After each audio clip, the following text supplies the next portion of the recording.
Mapapagod, pero hindi susuko. Alam mo ba na may dalawang uri ng pagod na pwede mong madama? Una, yung pagod na itutulog mo lang at pagising mo, okay ka na. Pero may isang uri ng pagod na talagang kakaiba.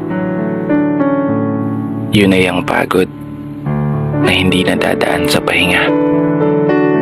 Isang pagod na magpapahiwatig kung gaano kabigat ang mga problema mong daladala. Pagod na magpapanginig ng mga luha sa mata. Pagod na magdidikta sa'yo para sabihin ayaw mo na. Mapapatanong ka na lang talaga, saan nga ba ang direksyon ng aking mga paa? Mga paang tila pagod na sa kakahakbang. Mga paang ngimay na sa kada tapak sa baitang ng hagdan.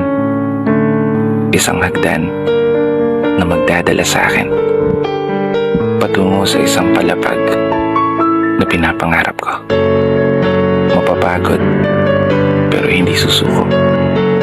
Magpapahinga, pero hindi hihinto.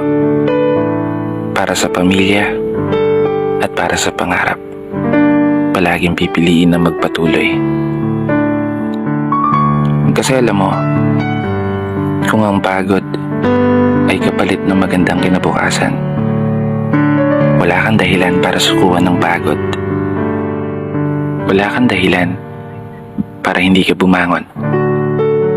Wala kang dahilan para tuluyang magpalamon sa pagod na magbibigay sa iyo ng mga hamon at pagsubok na susukat sa iyong katatagan at kagustuhang makaahon, kagustuhang umasenso at kagustuhang magtagumpay at tuluyang makamtan yung magandang buhay na gusto mong mapasakamay.